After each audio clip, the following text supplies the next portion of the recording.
The one and only Alastair Campbell. Thank you so much for coming on Out of Your League. We've been waiting a long time to get you, so we really appreciate your time, Alastair. Look, you've had such a fascinating life, and completely away from your political career. You were, I was reading, a busker at one stage. I want to hear about that. You were a roulette dealer in Shaftesbury Avenue. You've written just the 16 books as well, and you're a big Burnley fan, which we'll get on to. 17. 17. Yeah. And you're a Burnley supporter, which I want to talk to you about, that sort of dynamic with Sean Dyche and how you got following them. But more importantly, from our point of view, you grew up in Keighley, so you're a Yorkshire boy, went to Bradford Grammar. You went regularly as a kid to watch the Cougars play as a kid. What were your memories from back then? Well, the Cougars stayed Lorcombe Lane. We were at the top of the town, they were down the bottoms. And every time I only went to Bradford Grammar for a term because we had to move away from Yorkshire after my dad had an accident. But it was like the weekends were sort of, every weekend was Burnley and the Cougars if we could get there. And I think that I've got to be honest, the strongest memory I've ever had of being at Lorcombe Lane, well, there's two really. One was an absolutely extraordinary fight against, I think they were playing Oldham, but I could be wrong about that. But there was like a brawl that was so dramatic and so mesmerizing. You know that thing when football commentators, whenever there's a scuffle and the commentators say, "Oh, this is the last thing you want to see on a football pitch," and I can remember just watching and thinking, "This is absolutely brilliant." You just see these big blokes just absolutely, and then of course they carried on, and then I'll never forget at the end them sort of hugging each other and walking off together, and so that's the first memory. The second memory is of my dad was a vet. Okay. That's an important fact in this story. Dad was a vet. And his best mate was a doctor called Paddy Laughlin. And one day, Paddy used to be the guy, by the way, who got us into the game because one of his sidelines, he was the team doctor. Okay, so he did match day work for the Cougars. And he and my dad went out one night before a game and they had too much to drink, I think. And Paddy phoned my dad in the morning and said, "Donald, I can't. You're gonna have to do me a favour. I can't do the match today. I'm absolutely wrecked." And my dad said, "But Paddy, I'm a vet." He says, "Yeah, but you don't need to tell him that. Just you'll be fine. You'll be Nobody fine." will know. There's a lot of similarities, actually. Well, and I remember once another game we went to, and some bloke had part of his ear bitten off,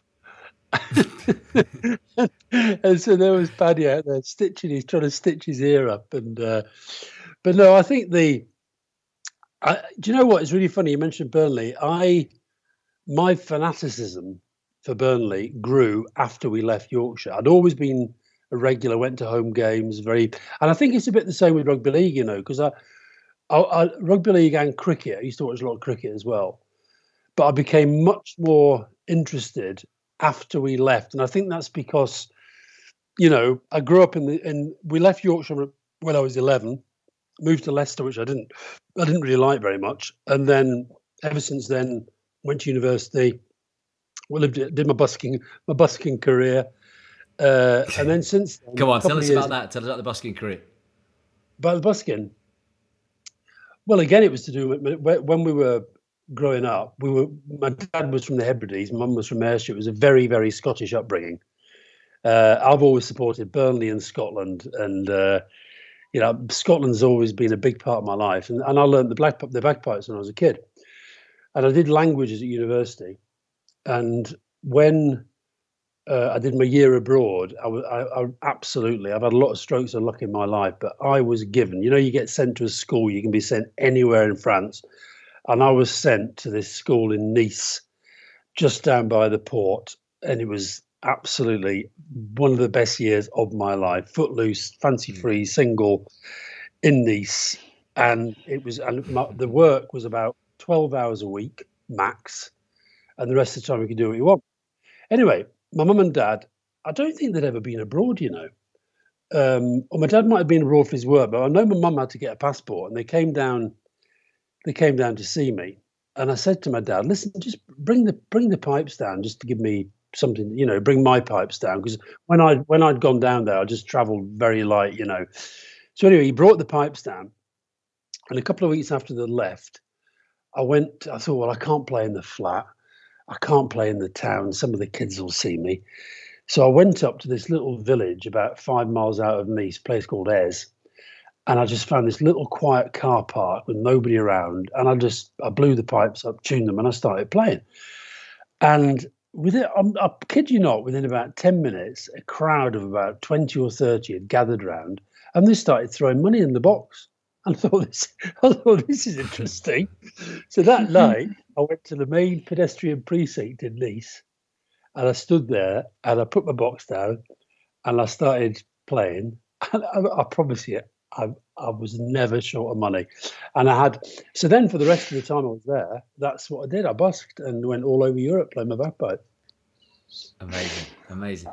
Look, I know you tweeted, Alastair, because I saw it after the grand final, so I know you were watching that one, which was an incredible game, wasn't it, at the end of last season, Wigan Saints, up at Hull. But how much rugby league then do you absorb, and do you have time for these days? Oh, a fair bit. I mean, I'm a kind of pretty obsessive sports watcher. And I got involved with if the Keighley Cougars were in the Super League, that would be my team, right? But they're not, and I can't quite see the pathway at this right now. Yes, I don't think it's going to happen, Alastair. Unless you put some investment in. Yeah, but hold on a minute. You never said Burnley would have got into Europe 10 years ago, but we did. So things can happen. But while Keighley Cougars are not in the Super League, I got invited out of the blue by Carl at Warrington Wolves to go and spend some time with Warrington Wolves. It was after I wrote a book called Winners, and Carl Fitzpatrick read it, and he said that Tony Smith had read it, and he was really interested in some of the stuff that I said in there, and he'd like me to go up and have a chat with the team and just sort of knock a few ideas around, and I really, really, really enjoyed it. I really enjoyed it. It was only a day spent, watching them train, talking to them. Then we had a session talking about the book and talking about winning mindsets and all this sort of stuff. And ever since then, I've followed, the Wolves in terms of that's who I'll make a point of watching. But if there's a big game on, and I'm at home, I'll watch it kind of pretty religiously. I do think it's one of the best sports in the world. I really do think that. I went to Australia last year and went to see a couple of games as well. We just had a little bit of spare time. That was really interesting as well. I went to see Manly, and they were Brookvale Oval. Do you go to Brookvale Oval on the northern beaches? Yeah, that's was it at Manly's ground? Yeah, it's great. Yeah, and what was what was really strange about it? I don't know whether it didn't feel like the Super League grounds now that are all they're pretty modern and all that stuff. This felt there were quite a lot of people sitting on grass, a lot of people moving around during the game, a lot of chatting up going on.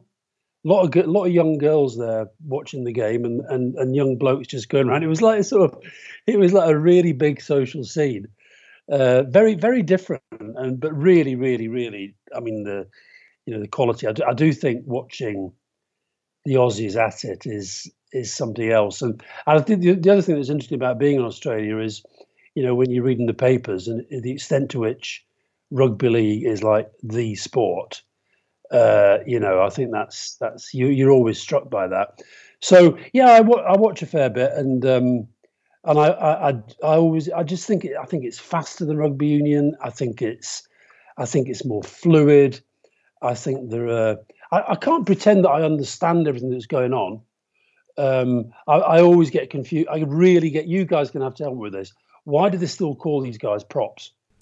Why do you still history? It's a great question. Reason. Why do you still have hookers when nobody's hooking? I don't understand it. Yeah, it's a good point. It's a good point, well made. We should have one generic position, I think, in rugby league, rather than the specificity of everyone having a different job. think maybe Alastair's onto something. We'll just call them all one specific position. Well, no, you've got players. You've got players who are going to be out wide. You've got players who are going to be the ones that are going to do the big runs, take the big hits.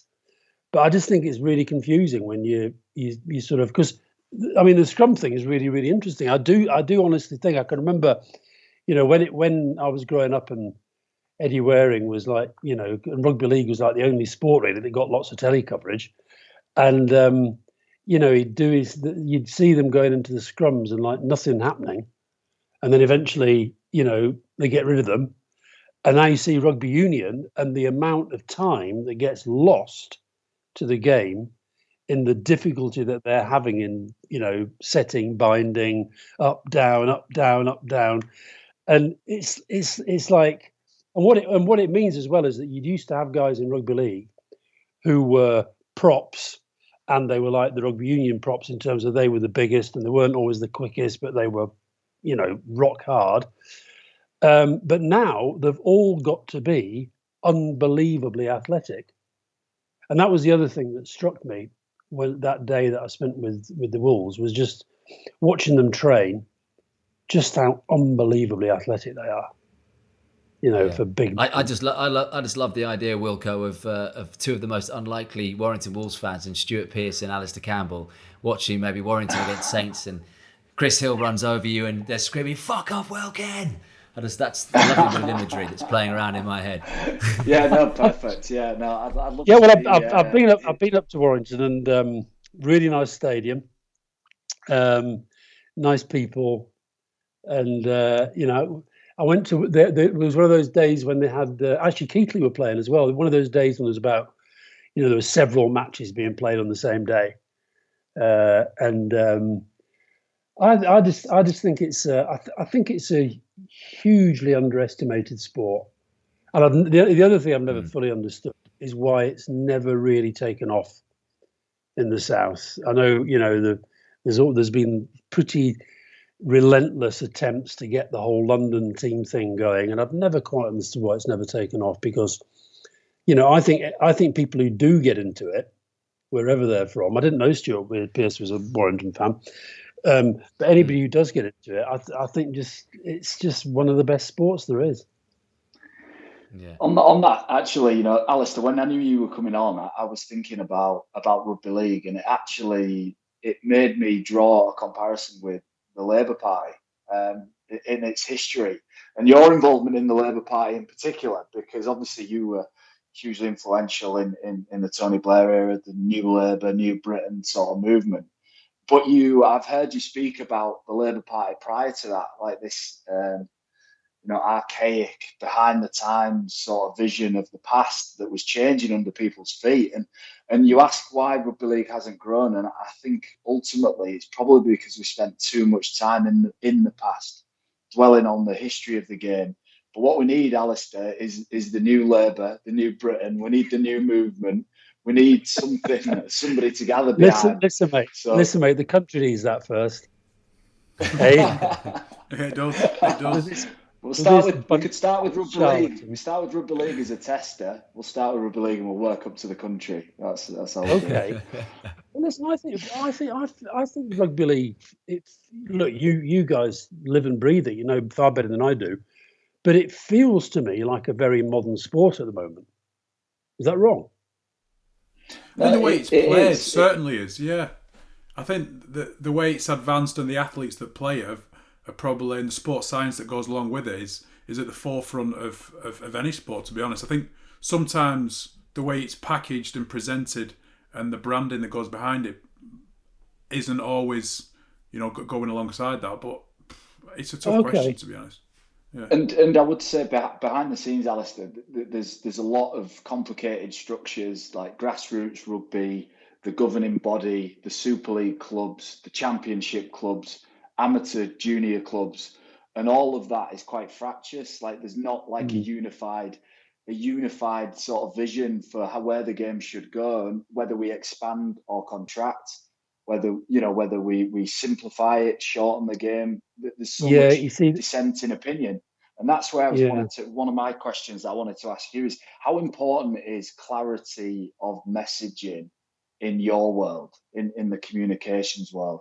Oh, absolutely fundamental. And I think it is in any world, to be honest. And you see, it's really interesting what you guys have just said, because I did a piece for the Times a few years ago up at the Cougars, and I'm ashamed to say that's the last time I've been. And I've had this involvement on and off for a few years now with Warrington Wolves. But my relationship with rugby league is I see the best of it on the telly, and then when I go to somewhere like Sydney, I go and watch a couple of matches. But you guys who are absolutely in it, what you've just said is incredibly interesting. And actually, if you were going to do your new Labour, new rugby league thing, that's where you'd start. Because do you know one of the reasons I think that this could be famous last words, but I don't think England football team will ever win a major trophy.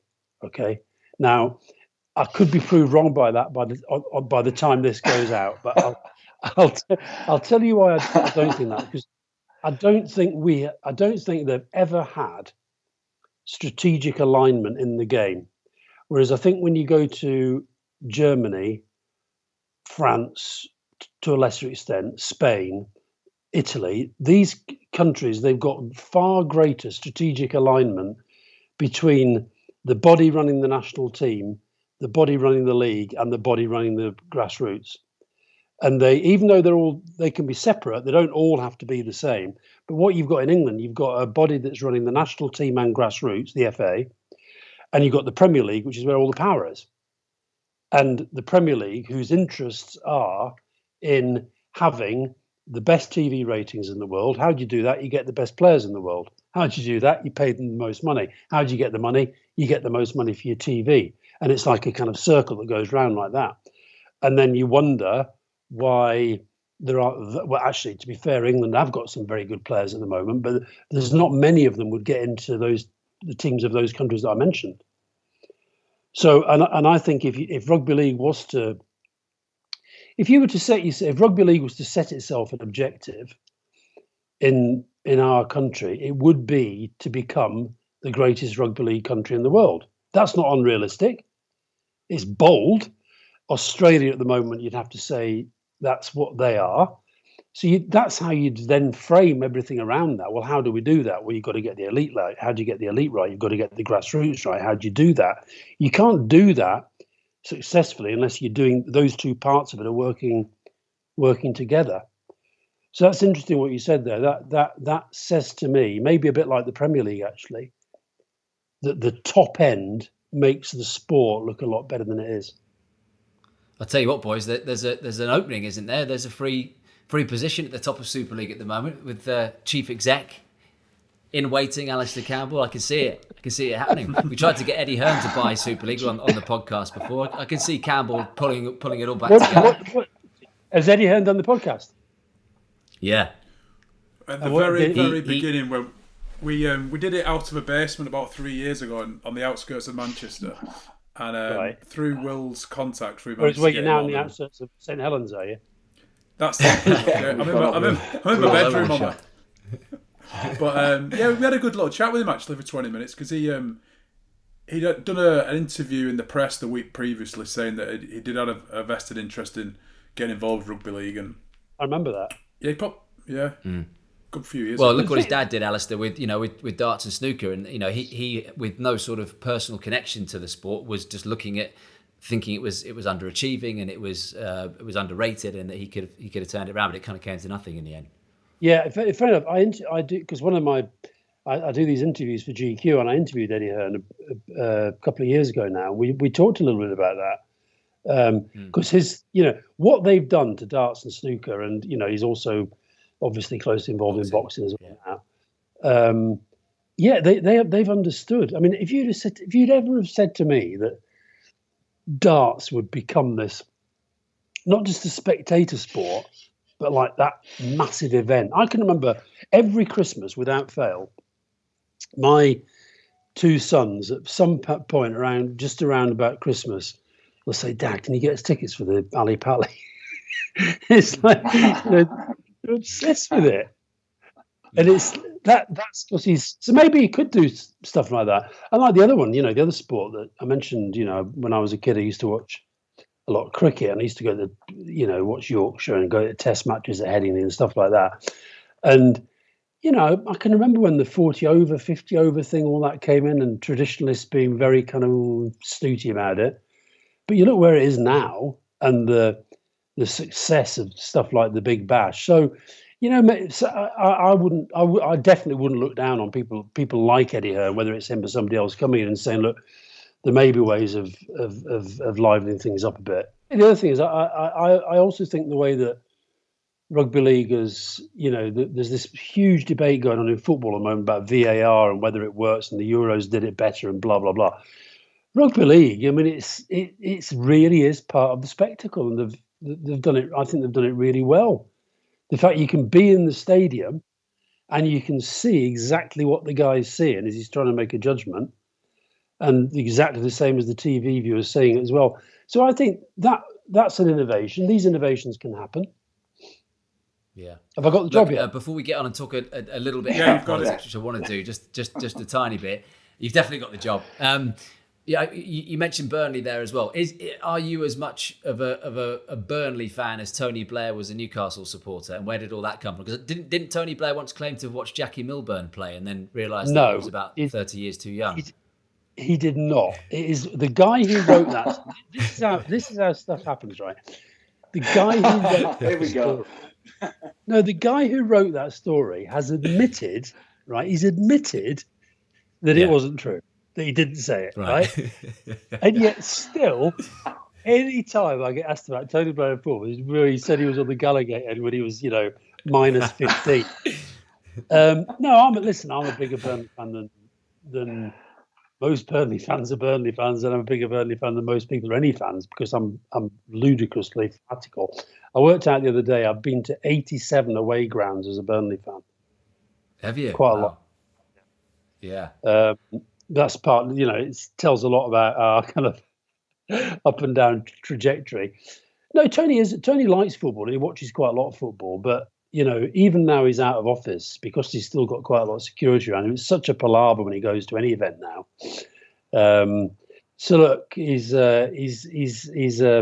does watch football, but no, I don't think he'd ever claim to be as big a Newcastle fan as I'm a Burnley fan. You always have that, don't you, in politics, where it's just like, oh, look, David Cameron, just say he's a Villa supporter. It seems to me that it just sort of, whether it's spin doctors or whatever, whether it's just them and it's sometimes badly advised, where they just, it'll make you more approachable, it'll make you more human. Yeah, but it's nonsense. It's nonsense. It's total nonsense. I mean, I'll tell you what, do you remember Tony Banks, who used to be he was sports minister for a while? And the thing about Tony, so he was MP, he was the MP for West Ham, right? And he was a massive Chelsea fan all his life. And you'd think that was really difficult, right? But he never, ever hid it. He never hid it. And I think far worse would have been if he'd gone along to West Ham, local party selection meeting and said, well, I've been a Chelsea fan, but West Ham's always been my second team, and I'm going to now be a West Ham fan. He never did that. Yeah. He used to go on about people read through that bollocks. Of course they do. Totally. Totally. Yeah. It's like, the thing with David Cameron, what do people know about that is that he couldn't remember if he supported West Ham or Aston Villa. He just knew they played in claret and blue. Well, the sin of maybe that. Burnley. Exactly. Or Scunthorpe. Don't forget Scunthorpe. Very good. Very good. Look, Alastair, I wanted to ask you this. Let's move on to politics a little bit. Do you ever go to a dinner party and not get onto or be dragged into politics? No, probably not. I mean, one of the best things about COVID is that there haven't been any dinner parties to go to.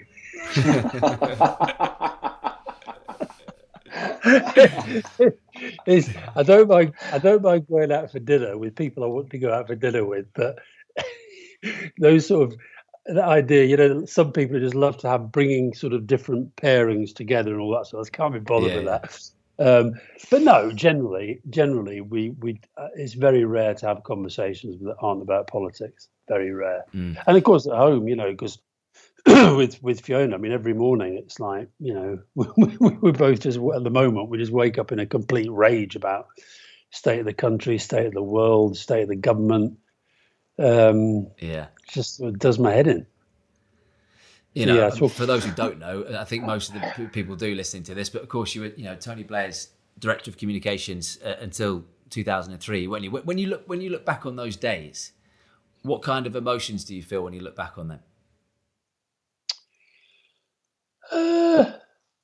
I mean, I find it hard to divorce from what's going on now. So, for example, if you go back to when we started out, one of our big things was Northern Ireland, right? Now we did some pretty amazing stuff there, and it's now seems to me it's all put at risk by this Brexit and the Northern Ireland Protocol, and Johnson just being a kind of, can I swear or not? But anyway, say fuck, shit, and bugger. Being who and what he is, and absolutely not giving a shit, and just lying his head off about the whole thing.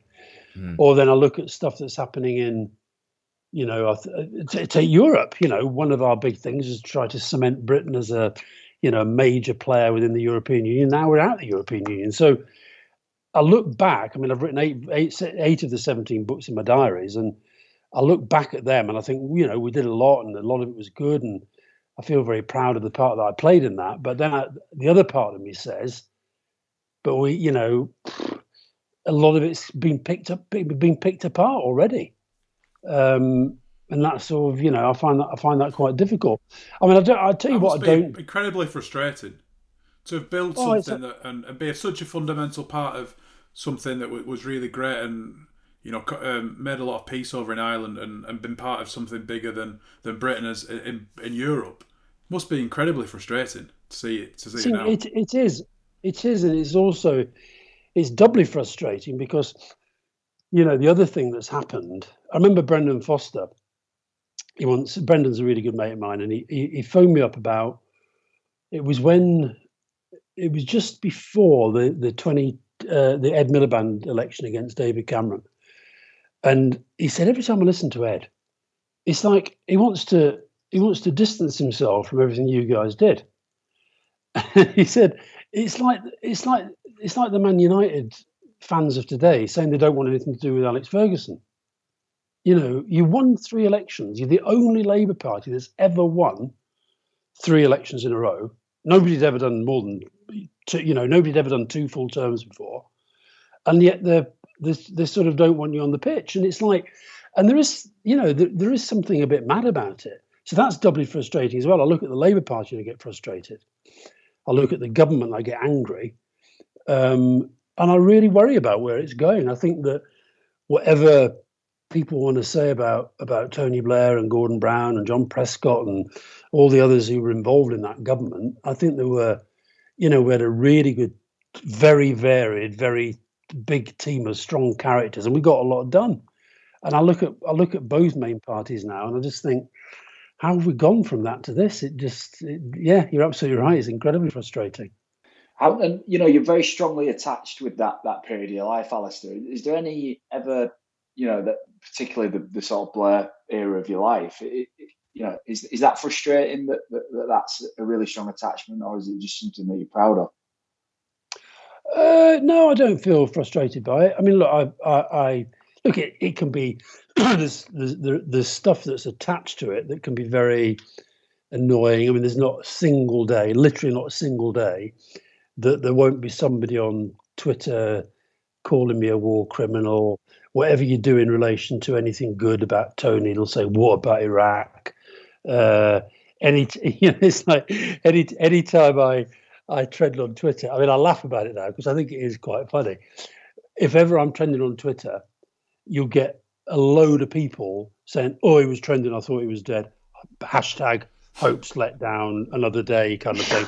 And but at the same time, what I'd say is, well, 2 things I'd say. One is, it's not everybody who gets the chance to be part of something like that.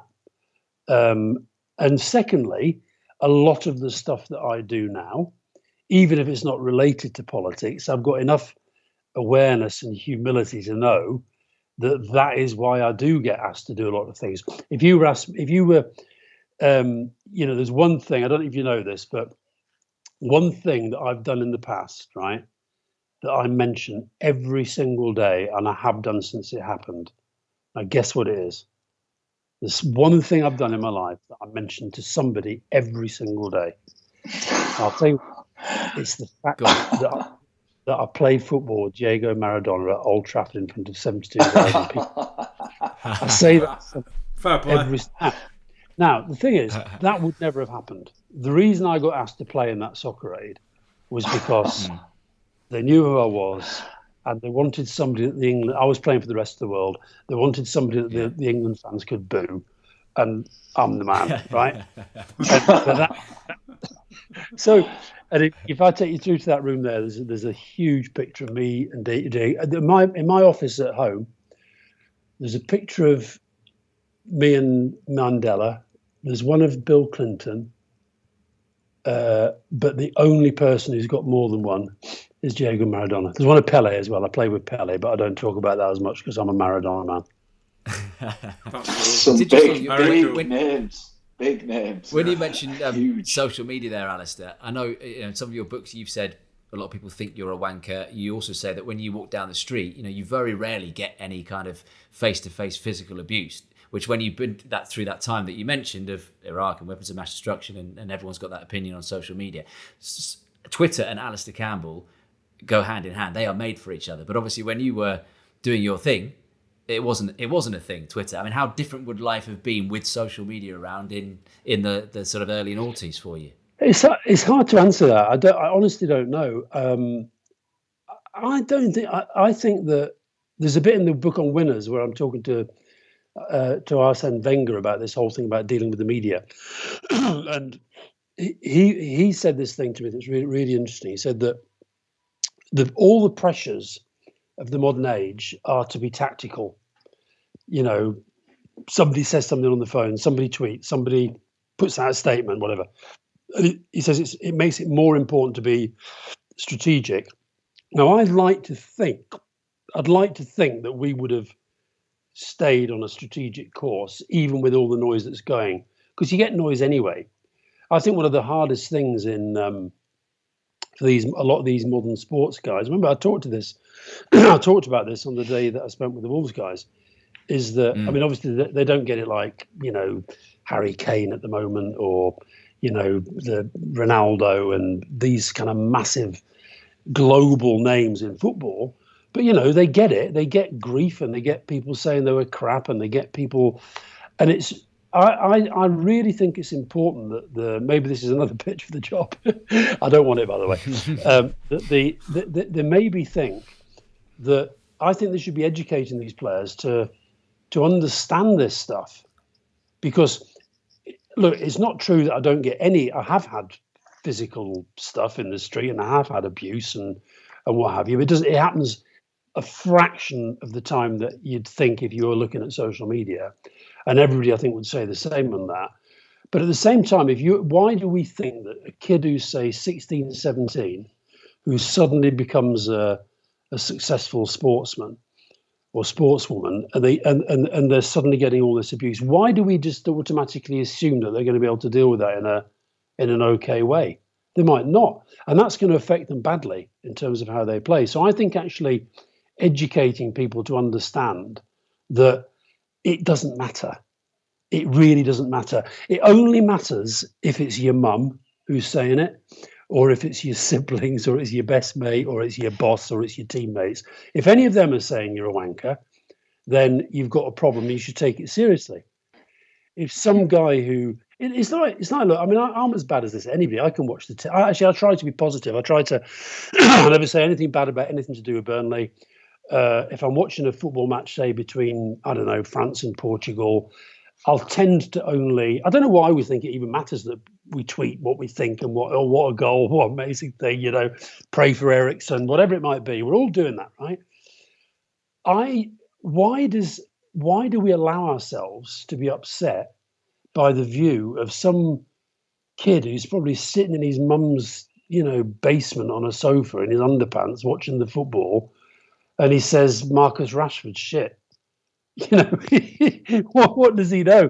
What right do any of us have to question the coaches when it comes to team selection, when we don't We don't know the players. We don't know how they're trained. We don't know whether, one of them's fallen out with his mate who he normally, is meant to be passing the ball to.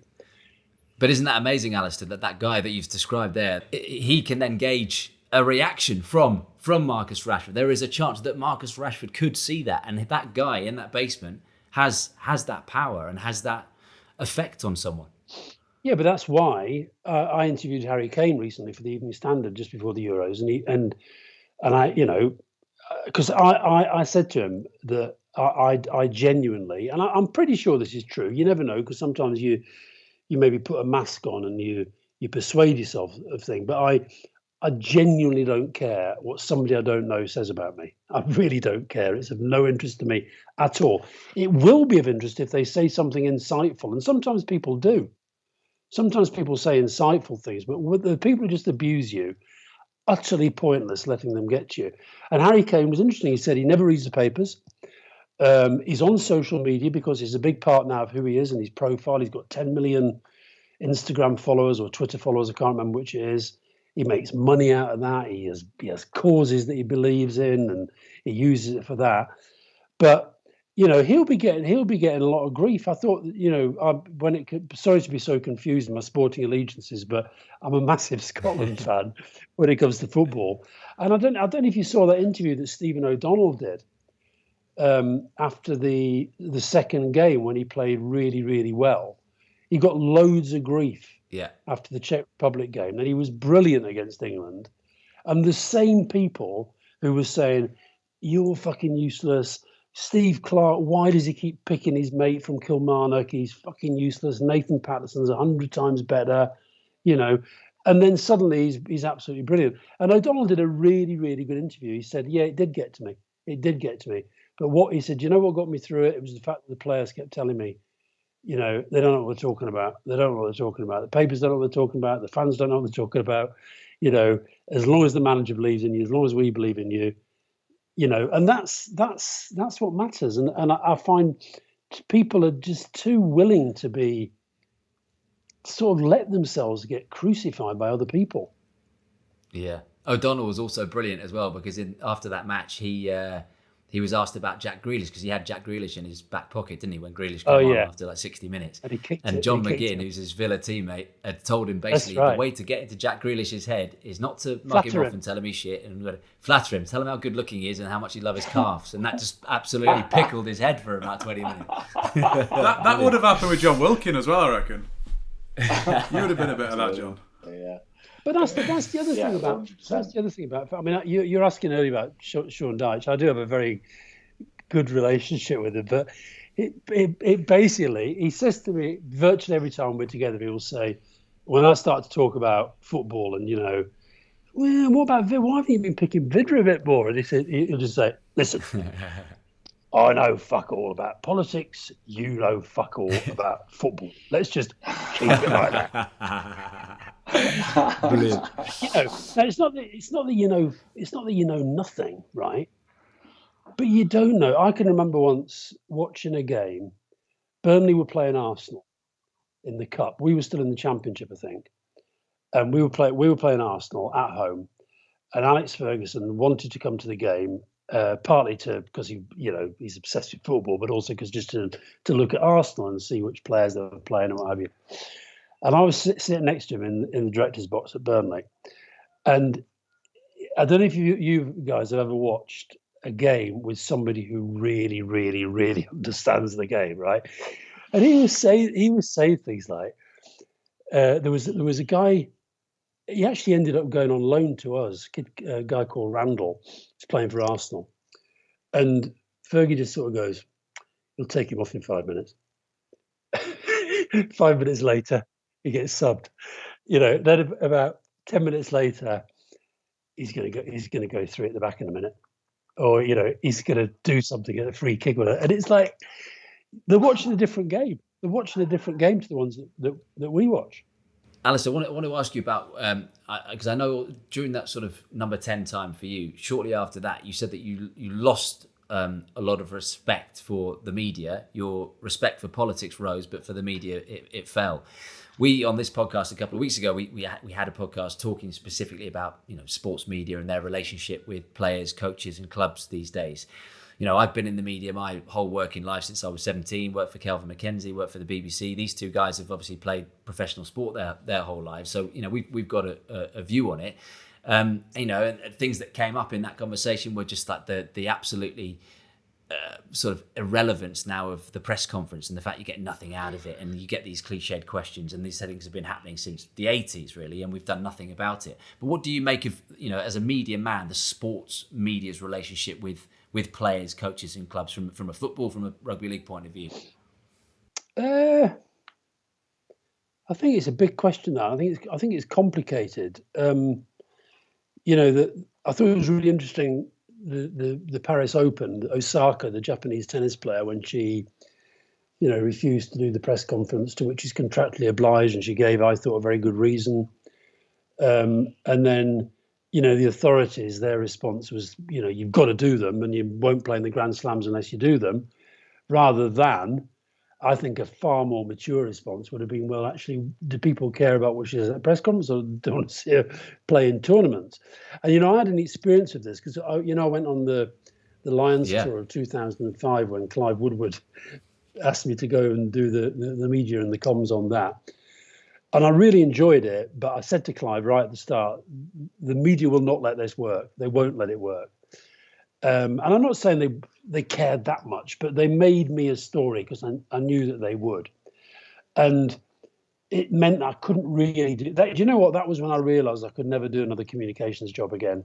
Not in the way that I'd done it before, because I was being covered as a story in a way that, helped them, but it didn't help me and it didn't help the team.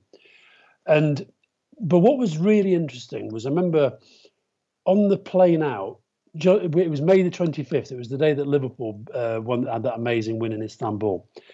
And the reason I remember it was May the 25th is because that's my birthday and it's Johnny Wilkinson's birthday. And I was having this chat with Johnny Wilkinson on the plane out, and it was a really, really interesting conversation about how he trained, how he prepared, his mindset, all this sort of stuff. Anyway, he said to me, by the way, look, I know he's a really nice guy. I really liked him. But he said, I know there's a lot of interest in me when we get there. I know that, the media see me differently and all that. But if you're organising press conferences and stuff like that, I don't like being put in the front row. If there's big rule, don't put me in the front row. I don't want to be seen as different to the rest, right? I thought that was just really, really, and to have that, and that just said to me, he doesn't want to be. He knows he's got to do stuff, but he doesn't want to be pushed out there. And then John Hayes was an Irish guy, and he came up to me and says, by the way, just so you know, I fucking hate talking to journalists. Now I think that's fair enough. I don't see why they should have to do stuff. Some players are good at it. Some players like doing it. I also think that the man of the match thing is, I remember Matt Dawson, the last game of the tour was a failure in that we lost all the tests, but the last non-test match, I think it was against Auckland, and Matt Dawson was man of the match. And so I went up to him and I said, Sky want to do you as your man of the match. Can you do the interview?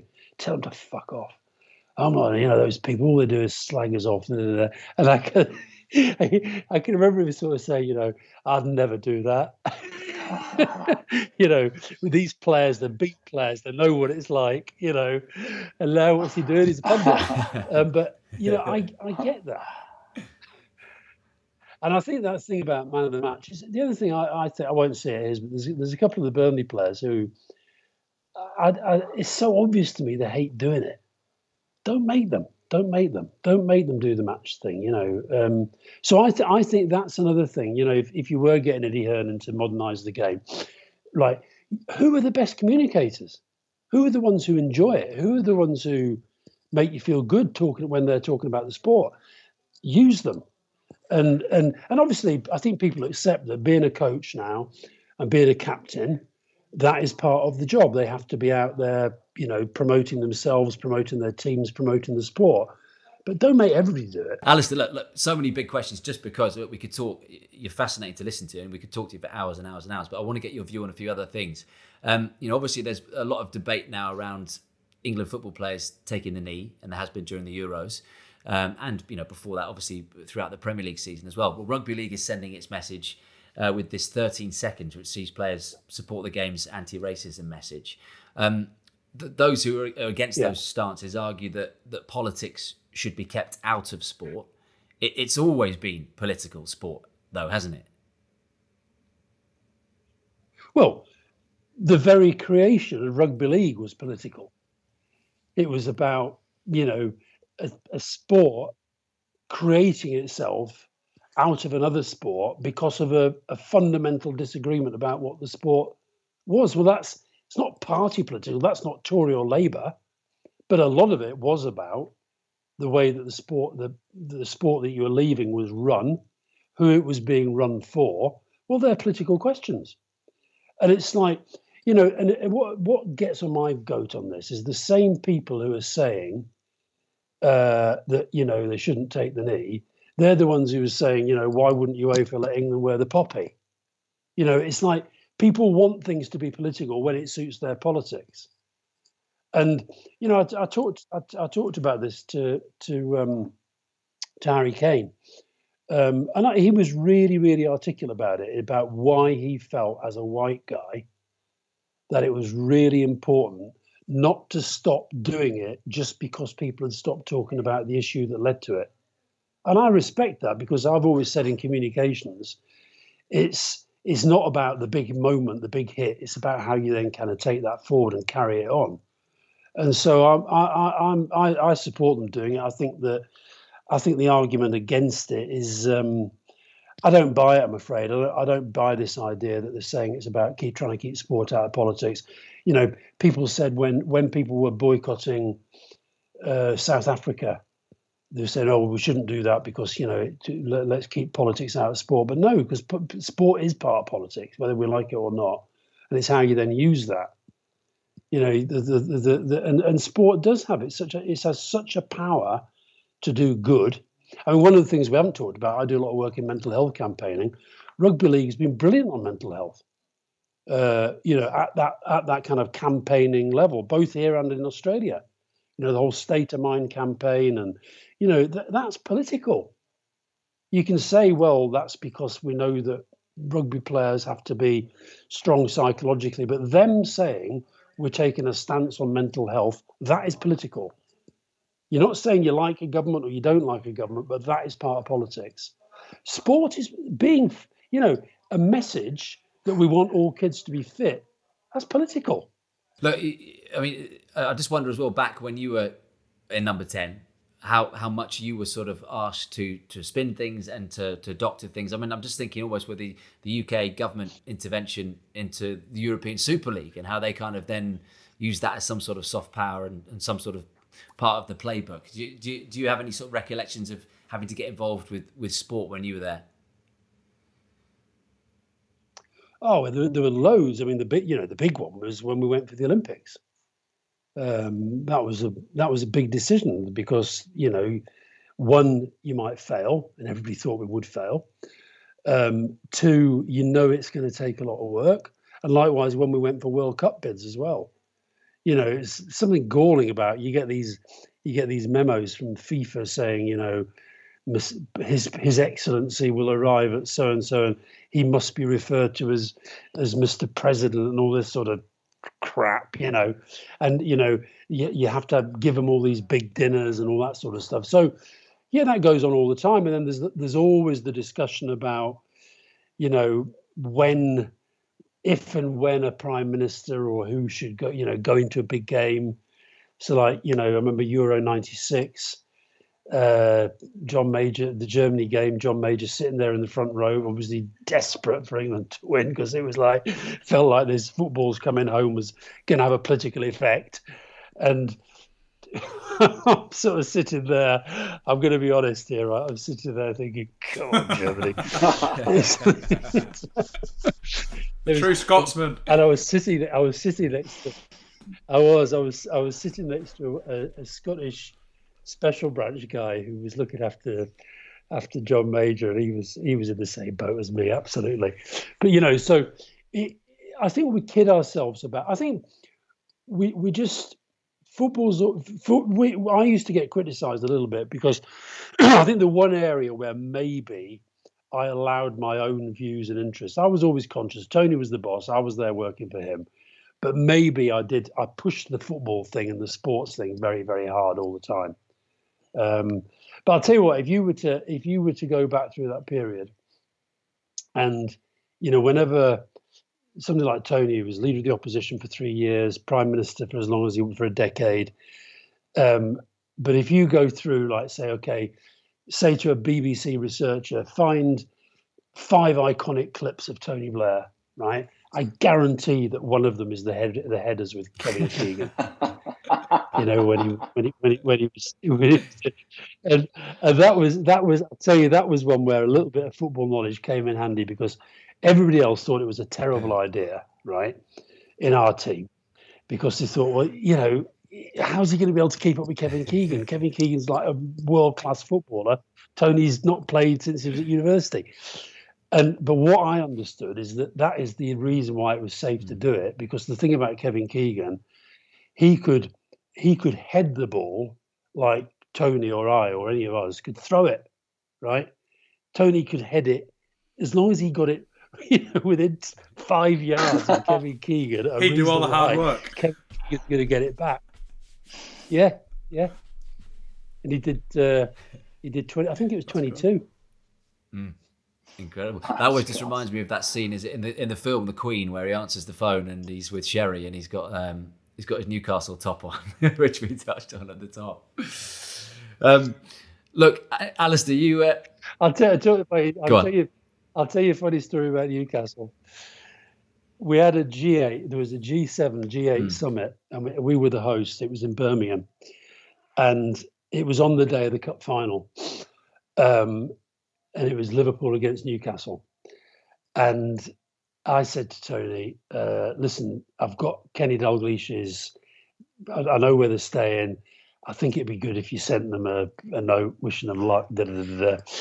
So he sits down and he's got his Downing Street headed note paper. He's writing, "Dear Kenny, I can't be at the game. I'm chairing the G8 up in Weston Park in the Midlands, but I'm thinking of you. I'll be watching it on the TV as soon as I can get out of this meeting. Blah, blah, blah, blah, blah. All the best, Tony," right? As he's writing this letter, the Japanese Prime Minister comes in, right? Hashimoto. And he says, he sort of goes, we're speaking through interpreter, says, "What's he doing?" And we say, "Oh, he's writing a letter to the manager of Newcastle United in the cup final." And he goes, "Oh, I must do this too." And the interpreter says, "I must do this too." Well, and we're like, so do we explain? No, this is so. So somewhere in London, Kenny Dalglish gets this letter in Japanese. Oh, amazing! So good luck against Liverpool. I love those stories. That bit of insight, Alastair, where like just a typical day for you back then must have been fucking mental, and the things that you saw just walking, when you walked through the door at number 10, just the things that went on behind the scenes. The other thing that happened that day is that Clinton and Chrétien, who was the Canadian Prime Minister, they went for a walk without telling their security guys, and they went over, and this place was secured. The whole place was secured. But they came to a fence and they went over the fence and didn't realize that they were out of the secure zone.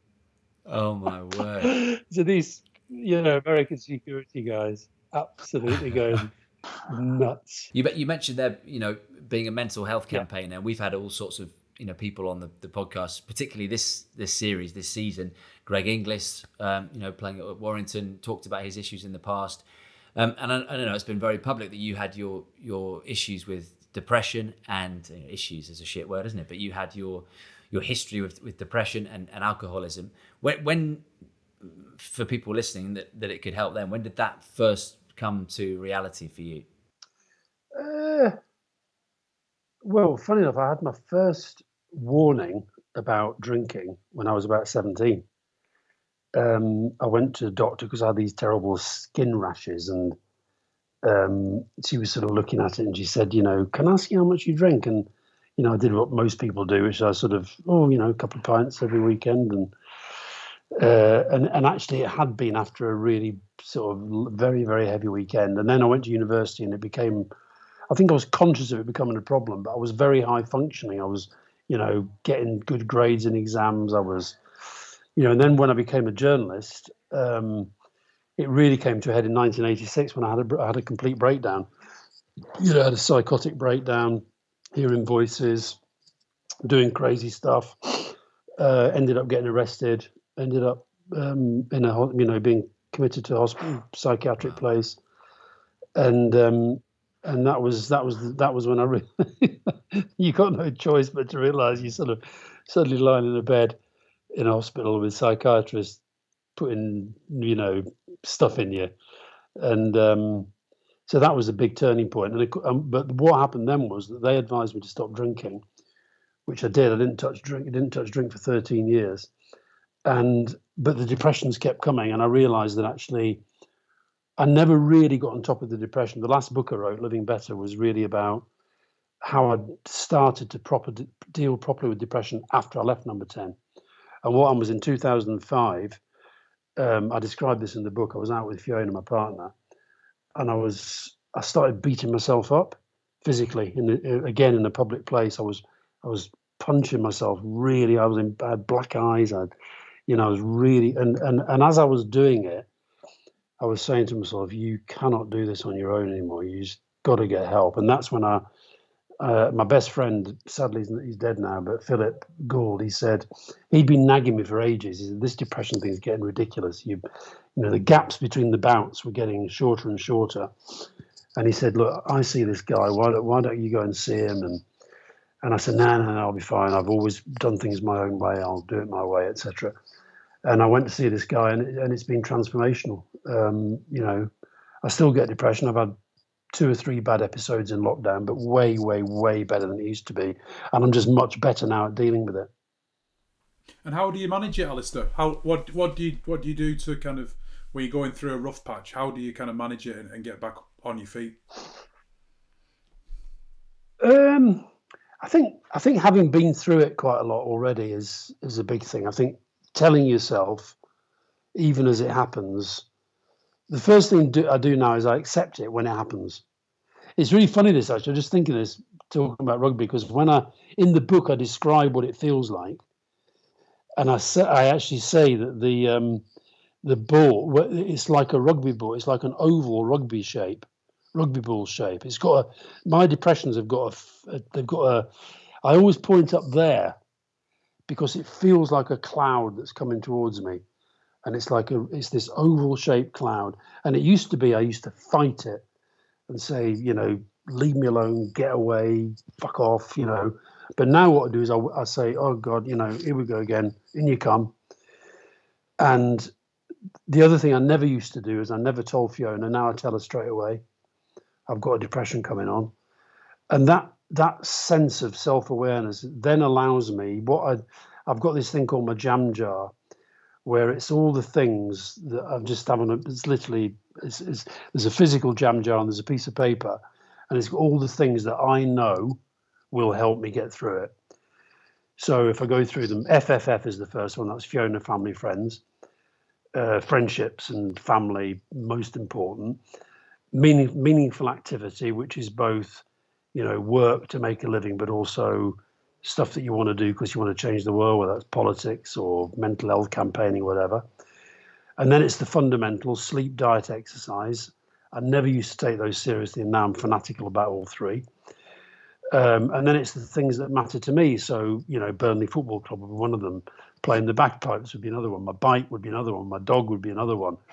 All these things that matter to me, they're the kind of the very personal things. And then it's the thematic stuff like curiosity, never go to bed without learning something you didn't know when you woke up. Creativity, I write every day. It might only be a blog or it might be a book. It might be a letter, but I write every day. And that, when I'm depressed, writing about it really helps. And what's interesting about that is that if you'd have said to me before I met the woman who told me about this jam jar approach. If you'd have said to me, how do you deal with your depression like you did now? I'd have said, oh, well, I see my psychiatrist and I take medication. But they were way down the list when it came to actually working through the things that help me now. So, so that's a kind of rough guide to how I do it. And it's, maybe it's because I'm older, maybe it's because I'm live a different sort of life. But since I wrote the book and since I did a film for the BBC about it, the bouts have got shorter and the gaps between them have got longer. And I think it's actually because I've done all that research and all that work on myself. Isn't that amazing that you've finally recognizing it now and you have this approach and a way and a strategy of dealing with it, but years after your most stressful years. I mean, imagine when you were that close with Blair, you were on sort of Margaret Thatcher sleeps, weren't you, of about 3 hours a night? Yeah, and there's a part of me that thinks, see, what I don't want to do, the other thing I do in my campaigning on mental health is I don't want anyone to think it's all bad. I think a lot of the good stuff in my life comes from having this, troubled mind, my creativity, my energy. And also back then, I think I probably was hiding it. Now that was bad for me, probably, certainly for my family, but might not have been bad for the job that I was doing at the time that I was doing it in the way that I was doing it. Because I'm not recommending this, but I think unless you're a little bit living on the edge, you're not going to work as hard as that. You're not going to be as utterly, relentlessly focused. So, it's not all bad. And I mean, this years after the psychotic episodes, I don't know if this is an excuse for it, but I've heard you in an interview before say that you had a dream once with Tony Blair and Gordon Brown, and Gordon Brown had an axe and was attacking Tony Blair. Can you tell us more about that, please, Alastair? No, Gordon, don't do it. No, I think it was more about, if I put myself in between them, is the axe going to go in my head? It was like, the only reason I remember that, there was a time when, as part of the therapy I was going through with this David, this psychiatrist that I was seeing for several years, was that he made me write down all my dreams. I'm not going to publish this, but I've got about 900,000 words worth of dreams written away somewhere.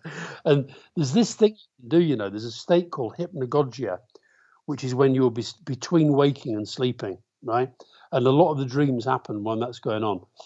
And if you're conscious of the fact that during your waking hours, you say to yourself, you're going to write down your dreams, it's amazing how much more you remember of your dreams.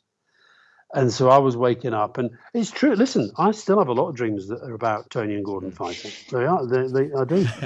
It's one of the recurring ones. Who, just incidentally, who would you say from a burning building, Blair or Brown?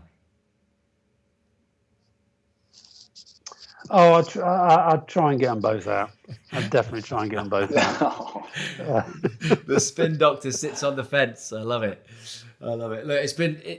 No, I'm much closer to Tony, obviously, but no, Gordon's got a lot of... When I look at Johnson now and I hear Gordon talking about the vaccination program or the economic consequences, whatever, I think, oh my God. So no, I'd rescue them both. And look, over this last hour, we've put you forward for the job, and I think there was a sort of 2-3 seconds where you might have ruled yourself out. Can we build on this for the Super League chief exec? I think we can work on him. I think he's in the running. Who's in for it? At the minute. Just you, yeah. It's not a big queue. Yeah, but listen, I'll tell you a story about. I got headhunted for a position as a non-exec on the SFA, right? I wrote about this in my last volume of diaries. And so they came to me, chief exec came to me and said, we really, really, really want you to do this, right? The guy, chief executive Stuart Regan, he said, listen, come up, meet the whole board, and it's just it's just a formality, da da da da da da. And then thereafter, that all went fine. And then he phoned me and said, look, this is really a bit embarrassed about this, but we've decided to go a different route. And I reckon it's because I said I was absolutely convinced that a sporting body should be pursuing sponsorship deals that aren't with gambling and alcohol companies. So that might be a bit of a problem with the Super League. I think so. I think there's still a way that you can wangle your magic some way. Look, Alastair, we've kept you for well over an hour, so thank you so much for your time. Really fascinating to listen to you. And look, we'd love to get you back on again. No, it's all. Let me know when it's out, and I'll tweet Brilliant. it. And you're the only man that's kept Jon Wilkin quiet for an hour in the history of rugby league. So congratulations. Look, thanks everyone for listening to Out of Your League. We'll have a new episode, as we always do, for you every week to download from wherever you get your podcasts. You can also watch us on YouTube, watch Alastair on YouTube as well. And don't forget to give us a little follow on @OutOfYourRL on Twitter. Alastair, thank you very much. See you next week, everyone.